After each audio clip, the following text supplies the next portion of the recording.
Entonces, concretamente, ingeniero Castellanos, hemos escuchado, no sé si hay alguna reflexión suya en torno a lo que ha planteado el presidente Arias. Lo desarrollamos durante la entrevista, me pareció una entrevista muy buena, muy ponderada. Bueno, como ya se esperaba, ingeniero Castellanos, un poco era que el tema de juventud y desarrollo fuese desplazado en la medida en que hay una situación crítica a nivel mundial, y eso es lo que ha ocurrido. Y bueno, quizás no un desplazamiento, sino que al final una complementariedad, porque finalmente lo que se ha dicho es que la situación económica mundial terminará afectando a todos y por lo tanto la juventud no estará exenta de esto. Cuando escuchábamos algunas de las intervenciones de Michelle Bachelet, la presidenta de Chile, por ejemplo, cuando fue el acto inaugural, decía ella: no nos quedemos en el desplome bursátil, evitemos con fuerza el desplome social. ¿Cómo lo observa usted esto? Tiene razón la presidenta Bachelet y tiene razón los demás presidentes. Lo advertimos y lo escribí en una columna del martes, que la cumbre que estaba planeada para tratar de juventud iba no a ser desplazada, pero iba a tomar un mayor protagonismo la crisis económica, la crisis financiera, pero más allá de la crisis financiera que termina resolviéndose en los países más desarrollados, la crisis económica real, que es la que viene después en aquellos países y en estos.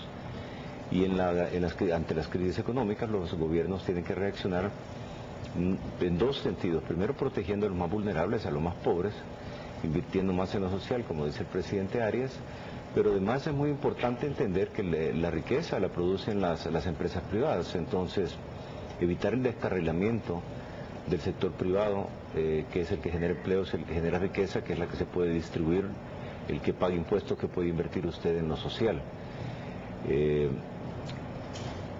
Hay cosas muy importantes que rescatar. Sí se han tratado temas serios, y en esto lo que tengo que destacar es que se ha tratado en un tema serio, porque estos son cumbres, son culminaciones de trabajo de un año entre cancilleres, entre ministros, pero hemos tenido como país, El Salvador debe sentirse muy orgulloso de tener una contribución sustancial a la juventud y al final es el desarrollo económico y social, al que el Plan 2021 de Educación, que muy orgullosamente tenemos en el país, haya sido adoptado por la Cumbre Iberoamericana como un plan iberoamericano.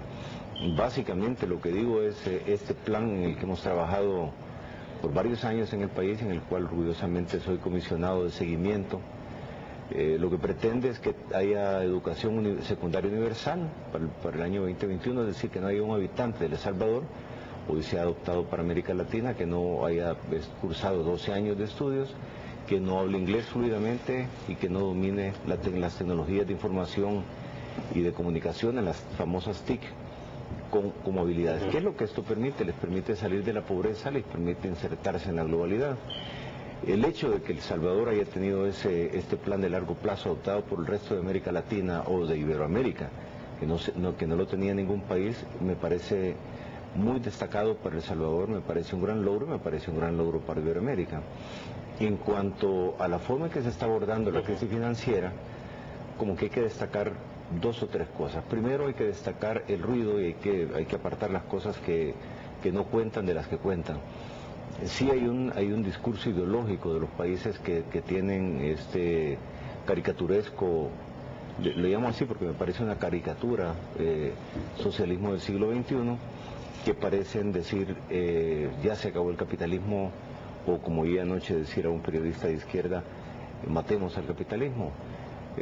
Tanto el presidente Arias como el presidente Lula, como varios otros mandatarios han dicho, pues si el capitalismo, mandatarios de izquierda, con países, sí. El capitalismo es el único sistema, lo que hay que hacer es regularlo más, porque el desplome de los mercados financieros fue causado por un exceso de abusos en un mercado no muy bien regulado. Ahora, ¿usted coincide entonces en que sí hay que darse una especie de refundación del capitalismo o a qué vamos? ¿A un proceso donde, y se ha insistido mucho en esto, es sobre la participación del Estado, un Estado más protagónico? Y esa pregunta se la hacíamos al presidente Arias, nadie ha dicho sobre el sistema financiero, por ejemplo. Nadie ha dicho un Estado más protagónico, todos han dicho un Estado más eficiente en controlar. Protagónico fuera que el Estado sea dueño de los medios de producción, que eso es a donde fracasó totalmente el socialismo y el comunismo. Lo que sucedió en la crisis financiera, que no nos vamos a extender sobre eso porque podríamos hablar 3 horas, es básicamente una falta de regulación en algunas de las instituciones financieras no reguladas, que eran los bancos de inversión, una falta de regulación de aplicar las medidas, porque las leyes estaban hechas una falta de regulación aplicada en los bancos que prestaban para hipotecas y un error colosal del señor Greenspan, a quienes muchos lo consideraban un genio en la economía, al ir bajando las tasas de interés en una forma progresiva para soportar la economía de los Estados Unidos en base a consumo y compra de casa, que llegó a ser las 2/3 partes del PIB de los Estados Unidos. El crédito fácil y el dinero en abundancia en manos de bancos y en manos de consumidores es uno de los peores enemigos que hay, porque con facilidad se hace mal uso de él. Entonces la crisis se incubó ya por falta de regulaciones, por falta de regulaciones adecuadas que permiten el exceso, como que en el arca abierta el justo peca. De lo que se trata y de lo que hablan todos los líderes responsables no es de una refundación del capitalismo, sino que es de una mayor regulación en algunos casos del sistema financiero, ni siquiera de las bases del